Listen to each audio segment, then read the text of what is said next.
Hey everyone. Before we get started with the show, I have a couple of administrative type things, and also I wanted to thank our newest supporters. That's Mike and Elliot, both of whom became monthly sustaining supporters through Patreon this week. Thank you very much, guys. We really do appreciate it. Now, for the administrative things, I actually have two of them. First off, if you're a regular listener, you know that for quite a while we ran ads on the show. But you made it clear that you wanted an ad-free experience, which, I listen to a lot of podcasts myself. I totally get that. It's so much better without ads. And so we decided to experiment with an ad-free format, which we've been doing now since early February. Now, this was a big financial gamble for us because 80% of our total revenue was being generated by ads. We hope that we could, if not replace all of that with listener support, that's probably unrealistic, but at least make up enough of it to keep the show going. Well, it's been 3 months now with the ad-free format, and we have had some increase in listener support, but unfortunately, it hasn't been nearly enough to keep our ad-free model sustainable in the long term. Now, we still want to keep the Politics Guys ad-free, if at all possible, because, well, that's what you've told us you want, and we do the show for you. So if keeping the show ad-free, matters to you, we hope you'll consider supporting the show if you haven't already. And really, it won't take much either. If even a small minority of you decide that an ad-free experience is worth, I don't know, like even a quarter an episode even, we'd be in really good shape. We'd probably be all set. So if you're interested in that, to support the show, you know the deal. Just go to politicsguys.com/support. That's a direct link, or click on the support link on the menu at politicsguys.com. And as a way of saying thanks, we're starting a special Sustaining Supporters After Show podcast, where every week, starting in fact this week, we're going to be talking about things like, well, the stories we couldn't fit in the regular show, our non-political thoughts of the week, and really just kind of whatever happens to come up. It's going to be a lot more laid back, unstructured sort of thing. I think it should be a lot of fun. I hope you'll enjoy it. And sustaining supporters will get a special private RSS feed. And all you'll have to do is just enter that into your podcast app of choice, and boom, you'll be all set. You'll be able to listen to it just like the regular Politics Guy show. Finally, one more item before we get to today's show. As regular listeners know, in addition to our weekend news analysis show, we have a midweek episode. Now, most of the time, it's me interviewing an author or an activist or someone in the world of politics. I really enjoy doing these interviews. They are a blast for me. But even though I try to talk to people from various ideological orientations, it's just not the same thing as the sort of bipartisan analysis that's really at the heart of the Politics Guys. And a number of you have pointed that out, and I agree. So I've decided to spin off the interviews into their own show, which is going to be called Politics Plus. Now, the reason for the plus is that while my focus will still be on politics, I'll also be talking to people about like history, economics, culture, and a lot of stuff in the behavioral and social sciences. At least that's the plan for right now. We'll still be doing a midweek show here on the Politics Guys, but with the interviews as a separate podcast, we'll be able to do more listener mail shows, listener commentaries on that, as well as those deeper dives into specific policy issues that we did a lot more of in the past before I started really ramping up the interviews. So, for instance, we're hoping to do a show on U.S. policy in the Middle East, which I think should make for a great deeper dive show. I'm currently in the process of putting together a website and all the other things I'll need for the Politics Plus podcast. One really important thing I don't yet have is a logo. Like the thing you see in your podcast app, like the Capitol building logo we have for the Politics Guys. Now, I am, without a doubt, no artist or graphic designer, but if you have any talents in that area and you'd like to help out by trying your hand at, designing a logo for this show, I would love to see it. I would love the help. You can send any questions or logo ideas, what have you, to me at mike@politicsguys.com. Thanks very much. And now, on to today's show. Welcome to the Politics Guys, a place for bipartisan, rational, and civil debate on American politics and policy. I'm Michael Baranowski, a political scientist at Northern Kentucky University. With me today is my regular co-host, Cleveland area attorney and Republican factotum, Jay Carson. Hey, Mike. Hey, Jay, how are you today? I'm good. Before we start the show, I wanted to mention something. A few listeners have suggested that instead of kind of plunging right in after that intro that we always do, my 2-sentence, 45-word introduction there, maybe we could maybe sort of ease into things with a little bit of, I don't know, chatter or banter or something like that. I guess other podcasts, some of them do that sort of thing. I don't know. What do you think about that? We did that. I think we did in our initial data when we very first started this. That's like everyone said, no, cut the chatter, just go. Just give us the news. Yeah, they did. In fact, I had forgotten about that. That was, of course, that was back when we had a few hundred people, maybe at the very beginning. But I thought maybe what we could do was just leave it up to listeners. So if listeners, if you have a strong opinion or a semi-strong opinion about this, either way, we'd like to hear, because you and I, Jay, we certainly can chatter, banter, what have you. Not just meaningless chatter. No, not at all. Of course not. What we say is always filled with import, But yeah, if you have any thoughts on that, just let us know. And I guess we sort of did kind of a pre-show, kind of chattering, bantering thing, though it was to a very important end, I guess. So again, if you wanna chime in on this, just send us an email at mail@politicsguys.com. All right, on to today's show. So our top story today, our first story today, is sort of the news that we knew would be coming anyway. At least we had a pretty good idea that it was going to be in the works. And that, of course, is the Iran deal. More specifically, President Trump's announcement that the United States is pulling out of the deal, which he called a horrible one-sided deal that should have never, ever been made. And he went on to say that it didn't bring calm, it didn't bring peace, and it never will. And, it's an assessment that, well, essentially every other signatory to the deal most definitely disagrees with, though I should point out that Israel, Saudi Arabia, and a number of Iranian hardliners were all hoping that President Trump would do exactly what he ended up doing. And this doesn't end the multilateral agreement, but it does make it a lot tougher to keep it going, because not only will the U.S. be reintroducing its own sanctions, the withdrawal denies Iran and any company doing business with Iran access to U.S. financial markets, which almost all major deals go through at one point or another. And, European leaders are currently working with Iran to keep the deal together, but now it's a lot less economically compelling with the U.S. out of it. So, Jay, I'm wondering, a couple things. First off, from your perspective, why did President Trump pull the U.S. out of the deal? I mean, what isn't in it that he wants, or maybe what is it that he doesn't want? And do you agree with getting the U.S. out? A couple things. One, I don't think that Trump is wrong. It's the terrible deal. I think he could have maybe handled it better as far as just the we're out. Maybe lay more groundwork diplomatically for something else. So I'm not sure about that. But on the merits of the deal, I think Trump is absolutely right.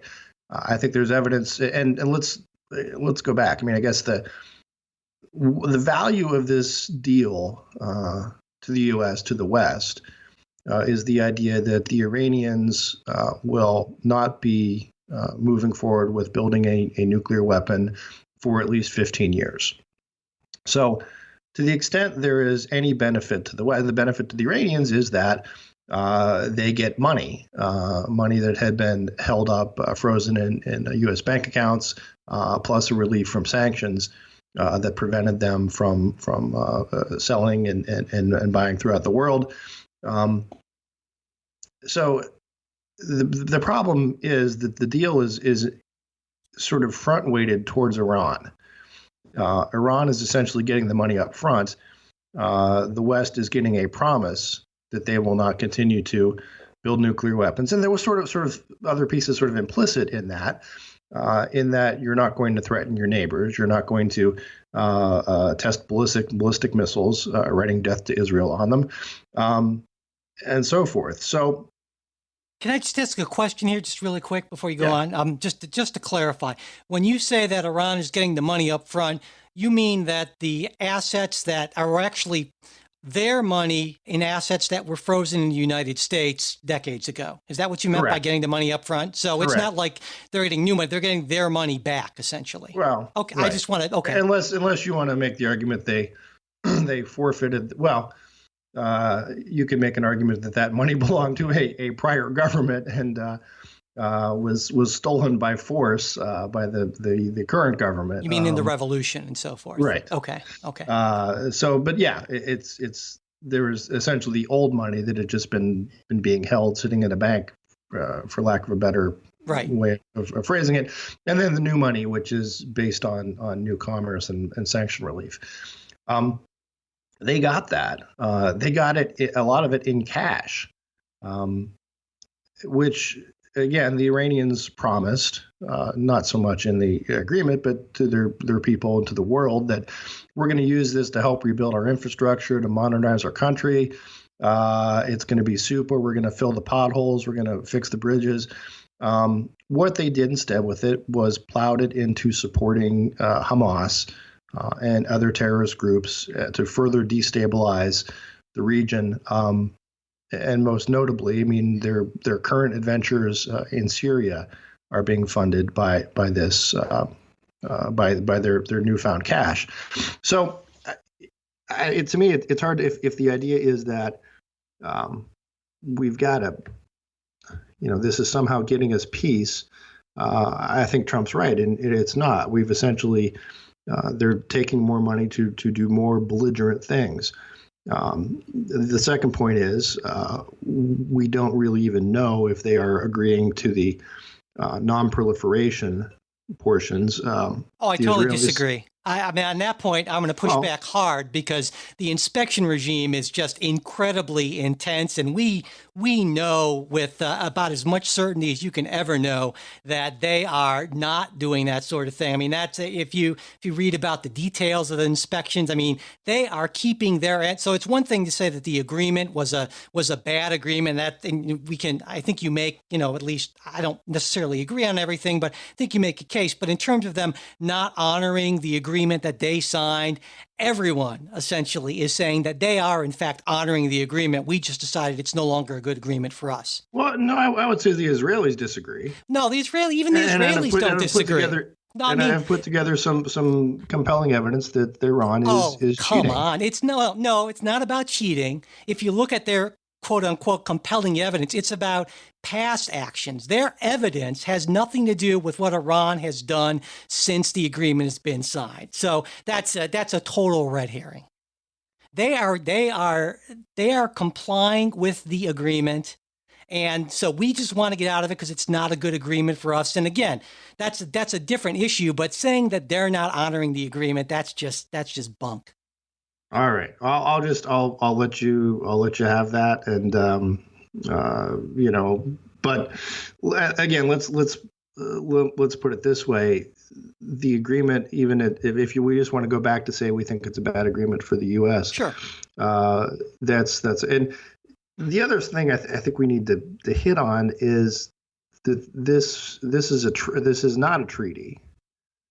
This was just an agreement, which makes it a little bit of a strange animal in terms of it's not the law of the United States. It's not any really sort of international law. Right. Yeah. This was so. I mean, I think we make that point too, that this was sort of put together on sort of shaky ground.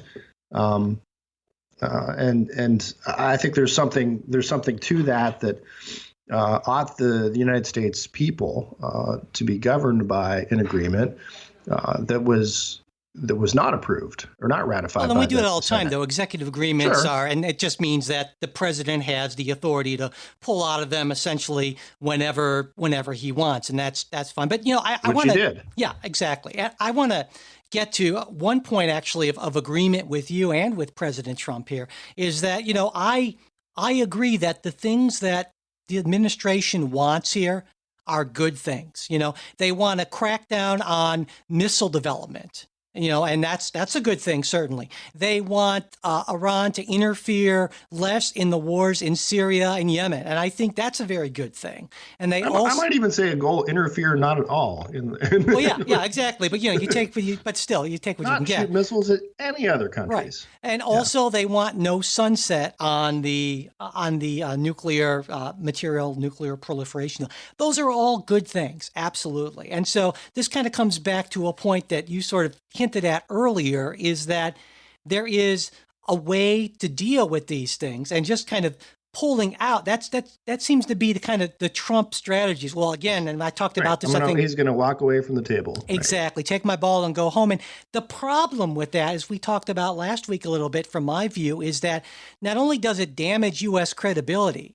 When people saying, "Well, are we going to sign an agreement with you?" Well, what's to say in a couple of years you're going to withdraw from that agreement? But also, it makes it a lot easier for other countries to do the same thing, just kind of citing our example. So this really kind of potentially, I'm not get overly dramatic, but it certainly doesn't help to stabilize the international regime. If anything, it goes the other way. And that just is kind of how President Trump works. We've seen it with at least threats of it, with NAFTA, with the Paris Accords. Everything is a one-time only. I'm going to get the maximum leverage I can on this deal. And I just think that's a really bad long-term strategy, even if you agree with what the president wants to accomplish. And I just said, I certainly think all of those things are laudable things.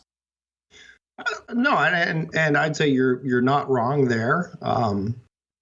I think there may have been other paths, or maybe we should have exhausted other paths before we just said we're walking out. But you're right. This is the Trump style. This is the sort of to sort of focus a crisis to some extent. And maybe I'm overstating this by calling it a crisis. But the Trump style of negotiation is to raise tensions, to say, "Oh, this is it, we're walking away," and get the other guy to come back. Right. Sometimes it works, and perhaps, I don't know. Maybe we will see this working here. The issue I think that we've got with this one is, if I'm the Iranians and I'm bargaining on this, the U.S. walking out of the deal doesn't dramatically affect. The Iranians have already gotten, in large part, the benefit of the deal, right? They got the. I disagree. They've gotten the frozen assets, and they've gotten the rest of the world to relieve them from sanctions. So even if the U.S. reimposes sanctions, they still have the Europeans and so forth. But they don't necessarily. Business with. That's the problem, because of how the financial system is set up. Essentially, those sanctions make it incredibly difficult for any European country to do business with them because of the financial flows through the U.S. system. And that ties into, the dollar being the world reserve currency and all that sort of thing. So really, it's not just one country pulling out. It's the linchpin of the international financial system pulling out and not allowing access to that system. So this is a huge deal, So that's why I'm saying that it has definitely the potential to scuttle the entire thing. Well, we'll see. My sense is that they can work out some sort of workarounds, or again, there will be sort of some fuzzy enforcement, and it's one thing for us to really push hard on the Iranians. It's another for us to push hard on our allies on those issues. So I'd say we'll see how that plays out. But no, look, I would agree with you that I think I'm out of here sort of that taking that position doesn't necessarily advance the ball. Yeah, absolutely. And even if it does potentially advance the ball in one particular instance, in terms of the long-term consequences, you have to consider those. And I just think that Donald Trump might be smart sometimes tactically, but I think in terms of strategically, bigger picture thinking, it's just not something he's ever had to do. And especially when you're talking about geopolitics, that's just significantly out of his skill set, I would say. All right, well, let's move on to another international issue, not crisis actually, but North Korea.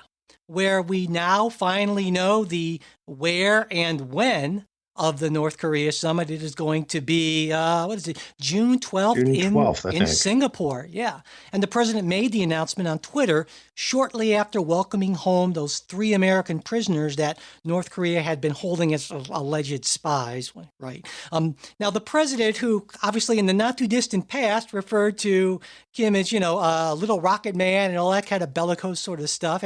And as you'll recall, had, a number of people fearing seriously an imminent. We were heading to this. The atomic scientist moved the clock forward. Exactly, We were and inching toward so, Armageddon. but now he's taken a very different tone, right? Saying, very nice and complimentary things, and saying that, both he and Kim will try to make their meeting a very special moment for world peace. So, Jay, what are your thoughts on the North Korea summit? Anything that we knew or?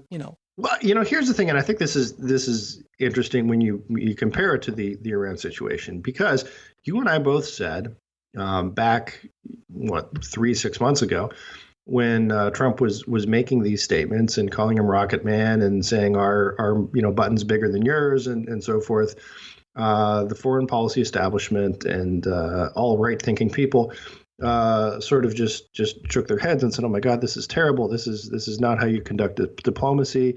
You're dealing with a madman. You can't say these things. This will lead us to war, et cetera, et cetera, et cetera." But here we are. We've got hostages released. We've got a summit a date on the table. Now, I do want to clarify that I'm not saying that we don't know everything that has gone on in terms of getting the hostages out. What's been reported is that there was no quid pro quo. There was no advance agreement for anything. Likewise, we don't know if the summit might turn out to be sort of a big bust and just sort of a Kim PR move that nothing will get done. But if the establishment argument before was, Trump doing these things is going to exacerbate tensions, lead us to war, that doesn't seem to have been the case. And maybe he's just crazy enough. For lack of a better word. I mean, because we've had many other presidents who have tried to deal with the Kim regime. Now, again, it was a different Kim in most of that time. But no, I think that's fascinating that, in this case, maybe this sort of thing has worked. Or, and again, this is something else we don't know just because we don't know yet. Behind the scenes diplomacy by Mike Pompeo, while he was CIA director and now a Secretary of State, maybe that's had the bigger impact as opposed to the Trump tweets. We can't know because, again, North Korea is such a isolated sort of place, and no one knows what goes on there, much less what goes on in Kim's mind. But the results are interesting, and I would say not what was expected.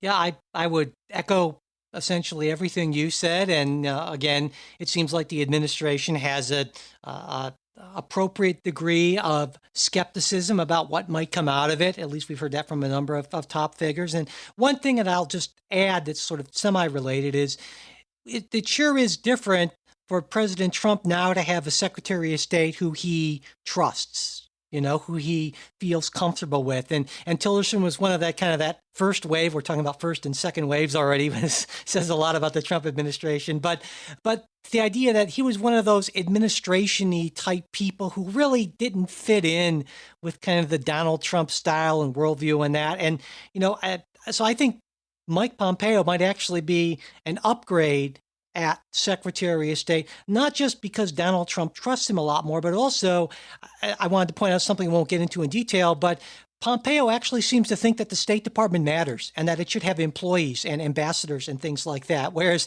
Tillerson was not really so much for that sort of thing. Pompeo has released a big hiring freeze and done some other things to seem that he actually understands the importance of the State Department as an instrument of foreign policy, whereas Rex Tillerson, not so much, it seems. So I think this is an area to be cautiously optimistic in.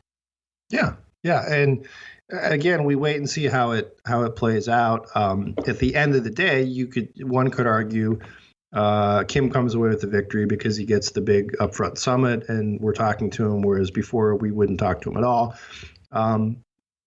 But there are also the other interesting piece is that it was really shortly after the Trump tweets, the crazy Rocket Man stuff, that there was this thaw between the North and the South in terms of initiating contact, and that has also moved forward, and that's going to be a piece of any puzzle here, because whatever agreement, supposing there's agreement to be had on nuclear weapons, a big part of that is going to have to be an opening up of the North, so that there can be some sort of legitimate inspection regime. That is going to be really difficult. And that I think is necessarily dependent on the relationship with the South, right? I mean, if there was still a militarized border, then there's really no inspection regime that can do anything. So I think these are all pieces, and it seems to be moving in the right direction. We'll see what happens. Absolutely. Still very, very early days. All right. Moving on, career CIA operative Gina Haspel, President Trump's choice to lead the agency, testified on Capitol Hill this week. Now there's, in my mind, and I think in most people's minds, there's no question about Haspel's her knowledge or her competence. And I say that because, of course, these are issues that have, frequently come up with other Trump nominees. This isn't an issue here, but her confirmation isn't entirely assured because of those concerns about her role in what, some will call it torture, others will refer to it more euphemistically as enhanced interrogation techniques. Now, in her testimony, Haspel stated that she would follow the law concerning interrogations, even in the event that President Trump were to ask her to act illegally in order to extract information, which, given the president's previous statements concerning, what he believes to be the effectiveness of torture, and that's another area where the president believes one thing and most experts disagree, that isn't too difficult to imagine, but another point.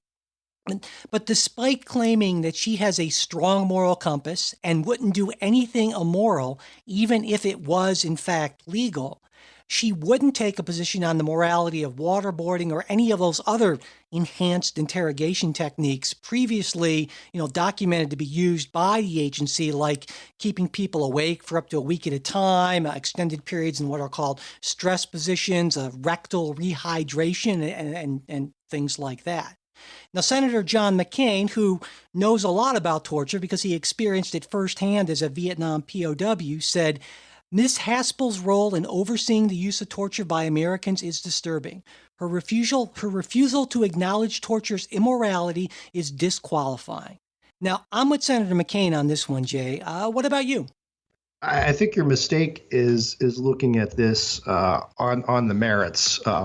This is actually a discussion about either her qualifications or her position on enhanced interrogation. I think this is a matter of she's facing a confirmation fight because she is Trump's nominee. If you remember, a week or two ago, there was a confirmation fight on Mike Pompeo.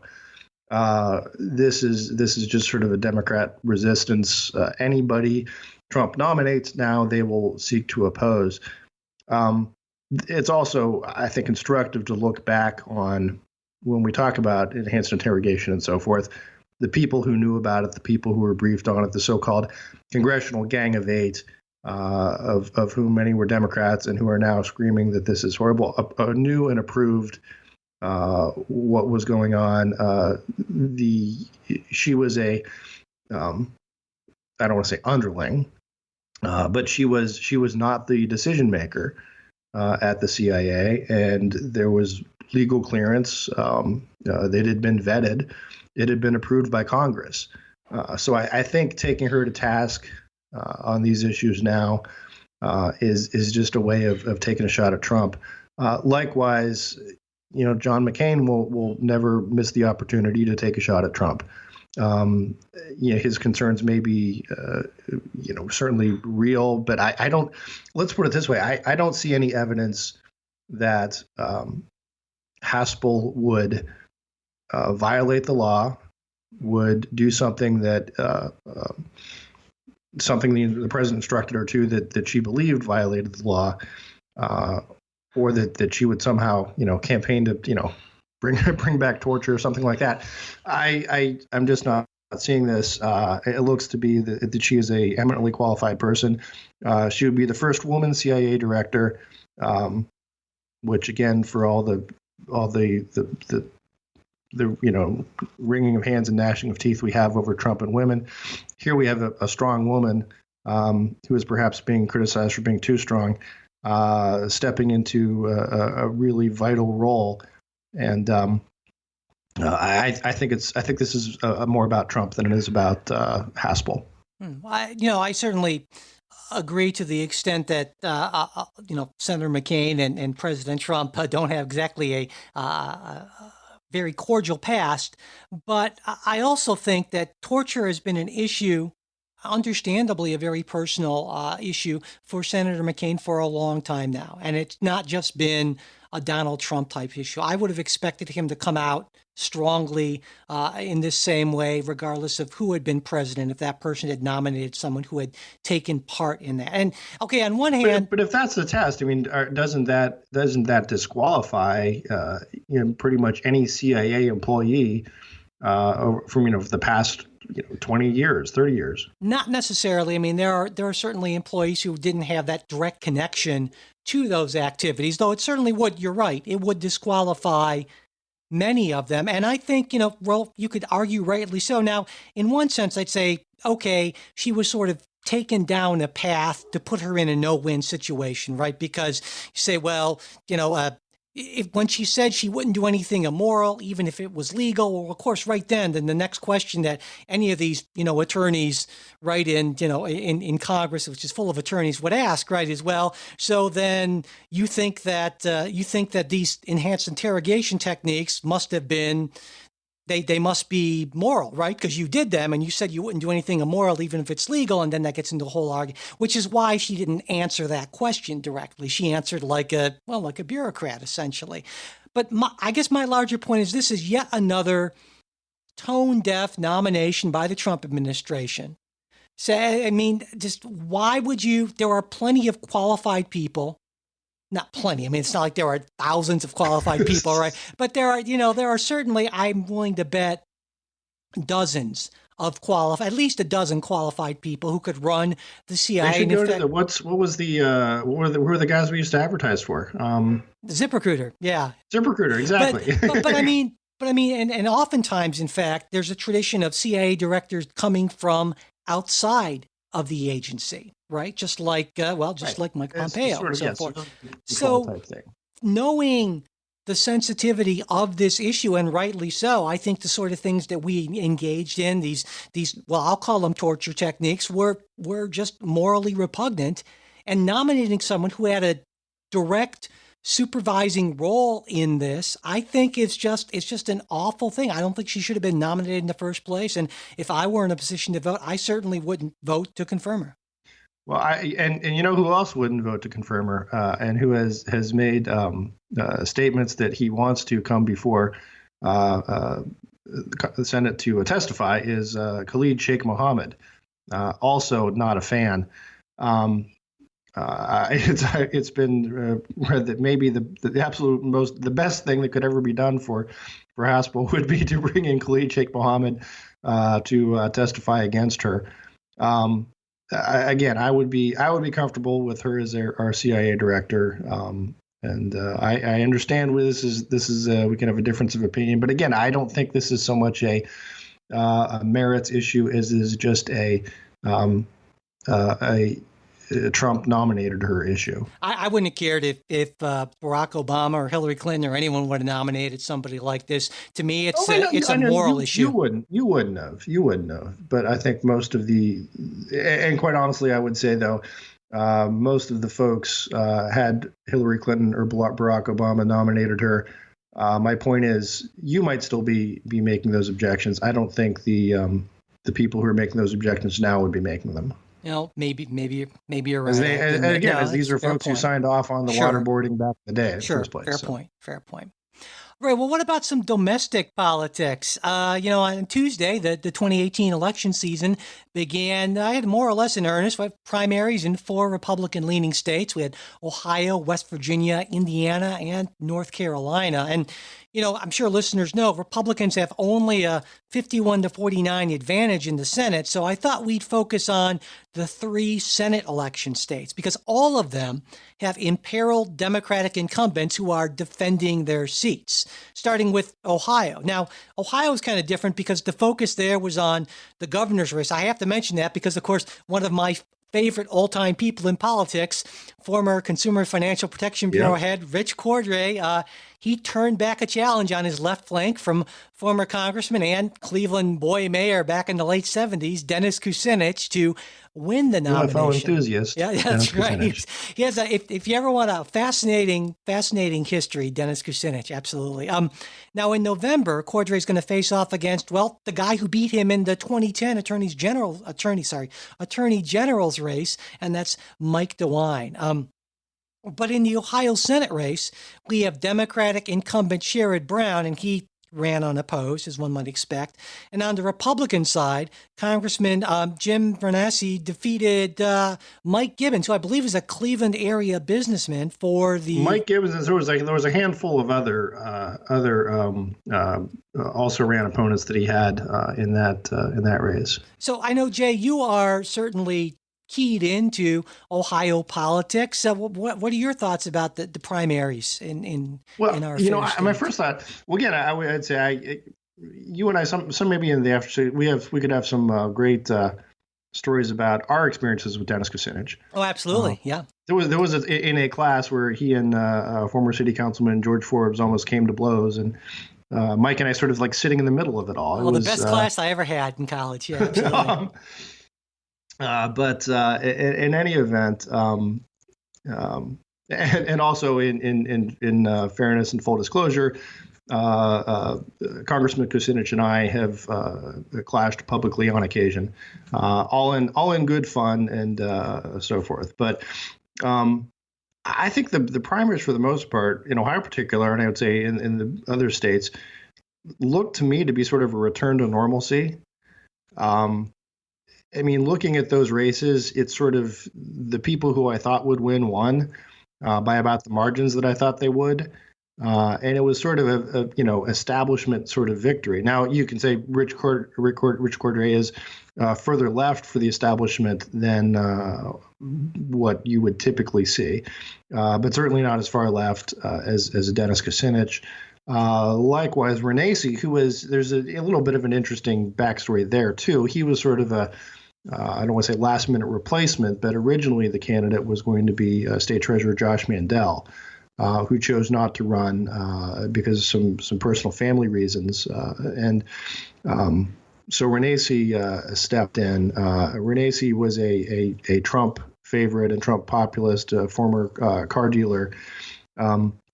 So again, perhaps he's a little more populist than your typical conservative or your typical Republican.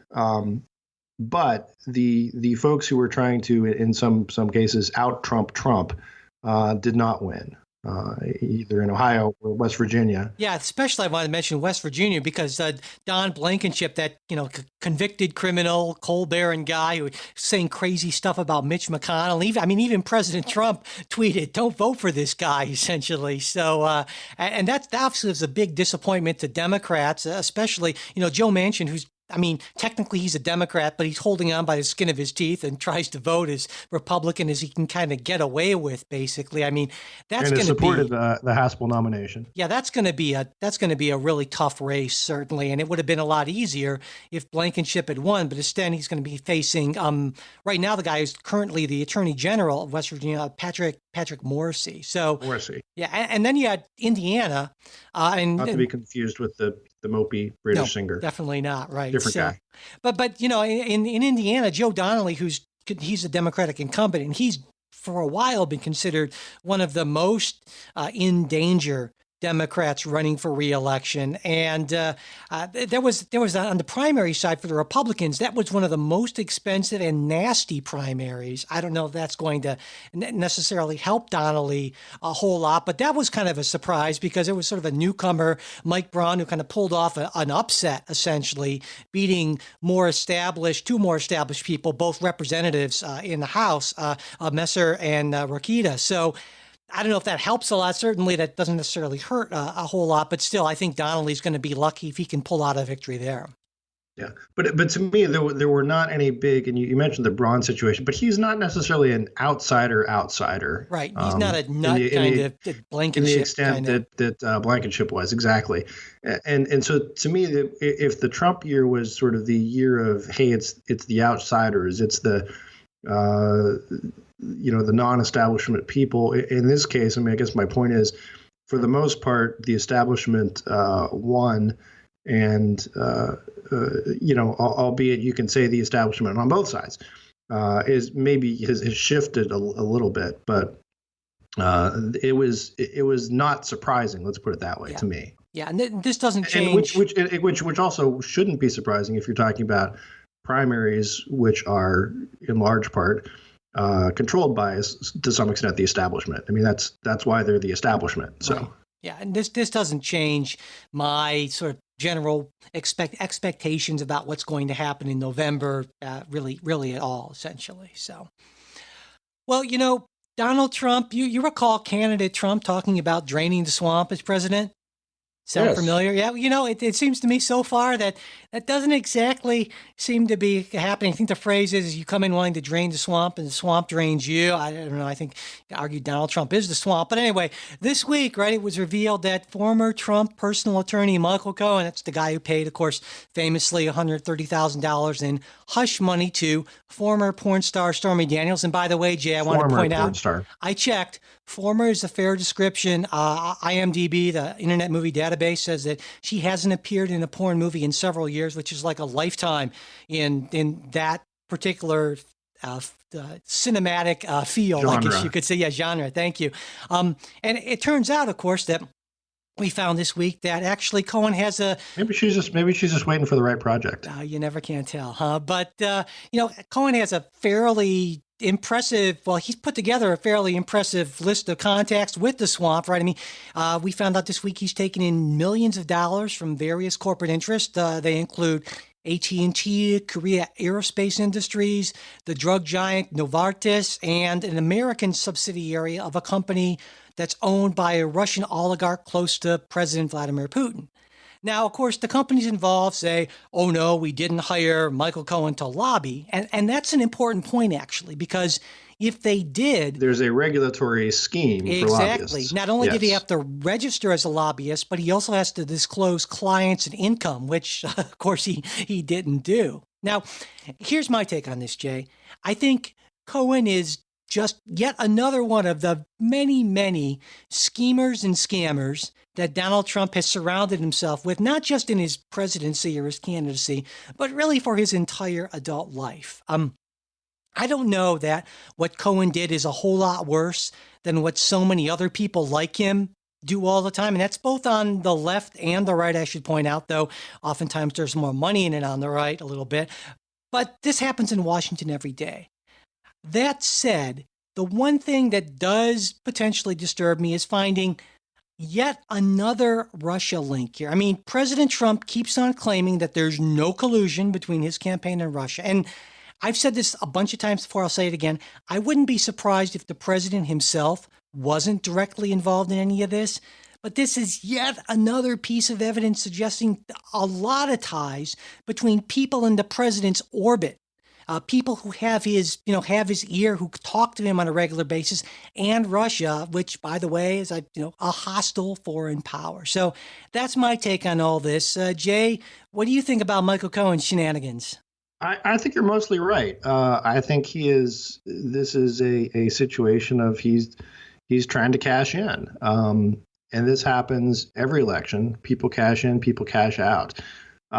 There was a good story, and I think it was maybe even in the New York Times, about the Podesta firm, and the name is escaping me right now. Not John Podesta, the brother, but how they went from the absolute heights of high living up until the day before the election, and now just absolutely crashed. I mean, because he was selling his access to Hillary Clinton. He was banking on that she would be the president, and corporate America largely signed on to that. There's often this idea that corporate America is somehow conservative. That's not really the case. They're pragmatic and I guess sort of craven, if anything. There's no real principles involved. It's you do whatever you have to do.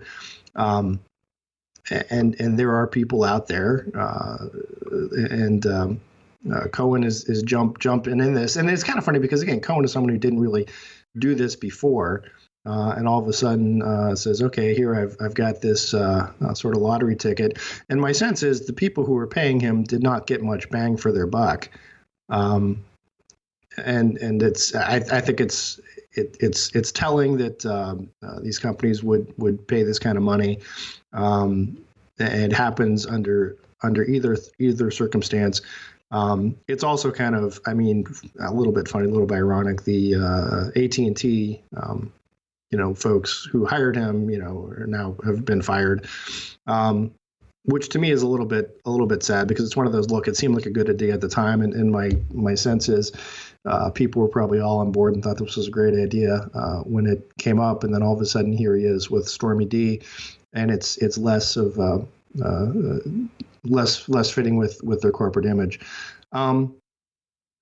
So I mean I guess here's my thing is it looks like these folks, he was trying to sell influence, people were trying to buy influence. I don't know if anybody actually got any influence though, given Trump's position on the AT&T merger. I mean, it seems like he hasn't really. If they paid him this, I think they certainly overspent. Well, I don't. I totally agree with you. I would say one thing I'll point out is that in terms of overspending, what these companies paid Cohen was a pittance. It was like pocket change for them essentially, and they just figured, well, what the heck. We'll throw some money his way, and that's what they do. They throw money all over the place, and sometimes it pays off, and sometimes it doesn't. More often than not, it does. Influence peddling is, in fact, entirely bipartisan, and that's why the swamp is so hard to drain because almost everyone loves the swamp, and this is one of these weird issues where the far left and the far right are very much together on this. You talk to someone like Bernie Sanders, you talk to the Tea Party or the Freedom Caucus folks, and they are pretty much in agreement on this sort of thing, and they could form some sort of extremist coalition against crony capitalism for all the good it would do them. Well, something else I do want to mention, though, if the attack is on, I think there are a lot of attacks that could be lobbed at Trump on his just poor judgment with who he surrounds himself with, and that Cohen, for Cohen appears to be a little more craven in this than the second time we use that word than others. But I don't know that necessarily reflects on Trump as being pro-swamp, because again, I don't know that if there were evidence that he somehow told these companies, hey, you ought to go pay Mike Cohen, and I'd be happy to talk to you. That would be a huge, tremendous legal problem, ethical problem, and political problem. But there doesn't seem to be any of that, even an allegation of that. And it looks like this is just kind of Cohen trying to cash in on his own. And it's unclear whether Trump knew anything about it or that there was anything actually. And lastly, on the Russian piece, I'm going to take the opposite tack. And again, everyone gets mad at me if I say there's no collusion. Well, I think let me just say, I think what people get upset about, and you're right, there's a lot of this that we hear in Facebook and listener comments and so forth. I think what people get upset about is that you're not even willing to entertain the possibility that given all these things that are happening, that maybe there's something fishy with all of this smoke. Maybe there's a possibility that there's a little bit of fire here. That's my sense of it anyway. I think there is something fishy, but I don't see that it is collusion between the Russian government and the Trump campaign. I think it is like Michael Cohen, who is trying to cash in with whatever, Michael Flynn trying to cash in on certain constituencies that he's had. So to the extent that's shady, yes. But I would argue if you have a Russian oligarch paying Michael Cohen, to me, that's a piece of evidence that goes against any sort of collusion with the president to, if by what it meant is collusion is that, hey Trump, we'll help get you elected by floating 3,000 Facebook ads and publish some fake news, and then you do us a favor. I don't see that, because if that were the case, when Michael Cohen came knocking at the Russian oligarch's door, I would think their response would be, "We already paid, go away." So to me that's a I think it's shady, and it shows that Cohen is sort of maybe a shady character who's willing to sell his services to anyone. Or his lack of services to anyone. I don't see it as evidence that the Russians colluded with the Trump campaign to change the outcome of the election. I think, and listeners might be surprised at this, I think, Jay, that you and I are actually closer together on this issue than a lot of people would suspect, because how I see that, I guess a lot comes down to what you mean by the word collusion. And right. I think you're right. At least I think there's a good chance that you're right, that if by collusion we mean a quid pro quo agreement where top Trump people got together with Putin, Russian government representatives, and say, you give us this money, we'll do X, Y, Z in policy for you. I'm not saying that didn't happen, but I think that that's probably not the most plausible thing that happened. I sort of think along the lines that you're suggesting, that you have these people who are more craven than your typical top administration folks, right, for various reasons. And I think that has a lot to do with who President Trump is as a person, morally, ethically, all that sort of thing. But who just said, well, we'll take money for anyone. We don't care. Just if it's money, if your money green, we'll take it. I think that's exactly right. I think there may have been, if you had a more establishment candidate and you get the phone call from the Russian lawyer or whoever, they might say, whether from principle or just from experience, they might say, no, we're not taking that meeting. We're not going to do that. They might have paid closer attention to Michael Flynn's contacts. They certainly would have paid more attention to Paul Manafort's contacts. But I think you're right. There were these sort of shady kind of characters who the Russians knew were shady characters, and they, I think, quite rightly thought, "Hey, we should let's see what we can do." Now, we'll see how this plays out. But and again, maybe I'm taking a more. To me, I guess what's frustrating is that there is this idea that anytime there's a contact between anyone and a Russian, it's collusion, and that's not it. I mean, there are quite legitimate contacts, and I think some of the Flynn conversations with Krislov, would fall into that category. And there are other stuff that's just typical shady stuff. I mean, but it's not the same as to say the Russians put Trump in office and Trump knew it. That's right. I would say that it's fair to say that the Trump administration has, or people around, again, surrounding the president, have accepted or entertained overtures from Russian businesses and government officials to an extent that a more normal, traditional, standard, ethical administration would not. And I think that's a basic point of agreement that you and I have. Now, in terms of what that means legally and was there a quid pro quo, that's of course what Robert Mueller is looking into. Yep. All right. Well, it is, it's time for What We're Reading, where we step back from all this weekly craziness and talk about more in-depth, thoughtful things maybe that we're reading, listening to, or watching. Jay, I realized I screwed up last week. Uh-oh. Last Not week, you. It happens every once in a while. Last week we did the show as we do on a Saturday. That was Saturday, May 5th. Now, of course, that's Cinco de Mayo, but That's not the real political importance, I would say. That was the 200th anniversary of Karl Marx's birth. I let it go completely unmentioned. Happy birthday, Karl. You know, so to make up for that, this week, I have not one, not two, but three very good articles about why Marx still matters. One of them is called "Why the Specter of Marx Still Haunts the World." I kind of like that. The second one is "Rulers of the World." That's taken from the first line of the Communist Manifesto. I know that, Jay. There's a specter haunting Europe. Yes. And the second one is "Rulers of the World." Read Karl Marx. And finally, from the New York Times, President Trump's favorite paper, "Happy birthday, Karl Marx. You were right."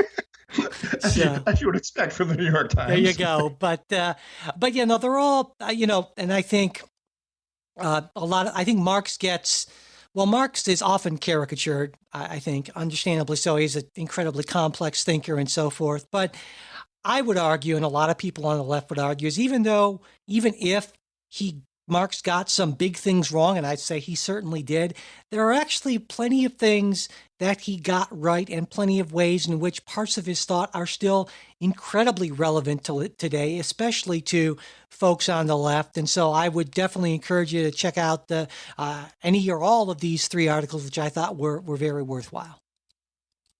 Jay? Wow. Well, I guess you can't just throw Karl Marx out there and not expect me to. No, of course not. I would just say that probably the 20-some million who died under Stalin and the maybe 50 million who died under Mao, 2 million who died under Pol Pot would beg to differ on how much good Karl Marx did for everybody. And that's not what I'm saying, though, and you know that, right? I understand. Okay, I just want to point out. I think if you want to look at his legacy, so to speak. But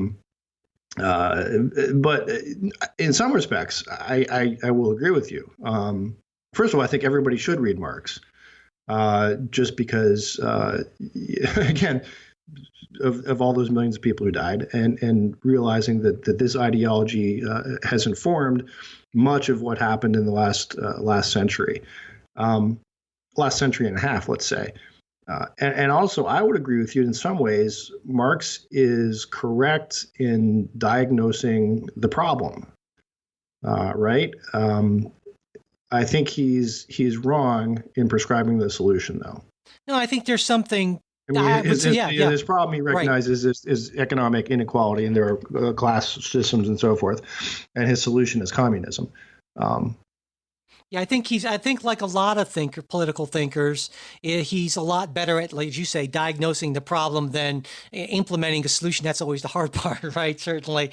But yeah, and I should point out that Marxism as an ideology as practiced in these, totalitarian, authoritarian states in the 20th and even into the 21st centuries has been an utter disaster for human freedom, dignity, progress, and any other thing. I think just absolutely, I totally agree with you. So I'm not talking about communism as an ideology, which I am strongly and fully against. I'm just talking about good to hear. Thank you. Elements of Marxist thought that can be considered and used in ways that might be helpful in the context of a 21st century capitalism, I would say. Right. No, I would say Marxism in sort of as a historical analysis tool. Yeah, sure, right? Absolutely. Yeah. All right. So my thing, and this is going to surprise people, but I'm kind of using it as a negative example of something I read, and maybe I don't say wish I didn't, but Ta-Nehisi Coates in the Atlantic, I believe, taking on Kanye West. Oh, right, yeah. And I mentioned this. This is not something I typically would even have read, but for that there was such a dust up over this. Kanye West made some tweets about a week or so ago that were complimentary, even sort of in a vague, bizarre way, of President Trump, sort of indicating that he likes Trump because they both have dragon blood, and so forth. Oh God! Which I think wasn't that a Charlie Sheen thing? Also, wasn't I think that one so? of his? Yeah. That's a heck of a trio there. So, to me, if you're looking to Kanye West for serious political analysis, you're probably looking in the wrong place. Amen. And so I think about the same of Kanye West as I did when he made the statement that we had Katrina happened and all that because George Bush hates black people. Or when he, jumps up to, say the Beyonce video was better than Taylor Swift. I mean, but the fact that Coates, who is largely lauded as sort of, leading black intellectual, took this on at length, I think is telling, and I think it's a little sad. Coates takes him to task, essentially being sort of an Uncle Tom for how dare you sort of, betray your race by saying something that, again, Trump has dragon blood, which I don't even know what that means. That's because you don't have dragon blood. That's the problem. I guess not. But to me, it's such a frustration that we're never going to make any sort of progress racially if there is the test of any time someone vaguely departs from the party line, that the race line also has to be the party line, so to speak. That they are somehow a race traitor and all this. I think that's really disturbing and sad for the country, because otherwise I don't know how we're ever going to make any kind of progress. And again, it's sort of a weird thing of sort of like we're looking to the Kanye Wests of the world to to bring discussion here, but that's just the thing. If you can't even have someone like Kanye West, who again I'll describe charitably, he's just kind of he's the goofball rapper, right? I mean, megalomaniac, sort of what you just said. But He and Trump, Again, it's that's troubling. So I would say read that, and then also read a lot of the criticism of it that came from sort of all quarters about why this is the wrong way to go. That there is somehow this. Idea that you would enforce that there is one racial ideology that cannot be departed from, even on something goofy like saying Trump has dragon blood. All right, and we will, of course, have links to all of those things up in the show notes. And also, I should mention before we close out today's episode, in fact, Jay and I are going to be recording our very first inaugural episode of our Politics Guys after show episodes that talk about Goofy. I don't know if it'll be goofy or not. We'll have to see. So, and again, that's something we're putting out there for all of our sustaining supporters as kind of a thank you. So we'll see how that goes. But anyway, that's it for this episode. Thanks everyone for listening. We hope you like what you heard. And of course, listener support, that is what keeps the show going. We do appreciate it. If you want to help us out, you can go to politicsguys.com/support. That's a direct link. Or you can just go to politicsguys.com and click on support there in the menu that you'll see. Subscribing also really helps, as does sharing episodes, as does leaving reviews and ratings on iTunes. If you want to get in touch with us, you know how to do it. It's mail@politicsguys.com. There's also our Facebook page, facebook.com/politicsguys page. We have pretty interesting discussions, I like to think, every day just about on that page. And we're also on Twitter @politicsguys. The executive producers of the Politics Guys are Michael Baranowski, Jay Carson, Trey Orndorff, and Bruce Johnson. Today's show is produced by Michael Baranowski. We'll be back with a new show on Wednesday. We hope you'll join us.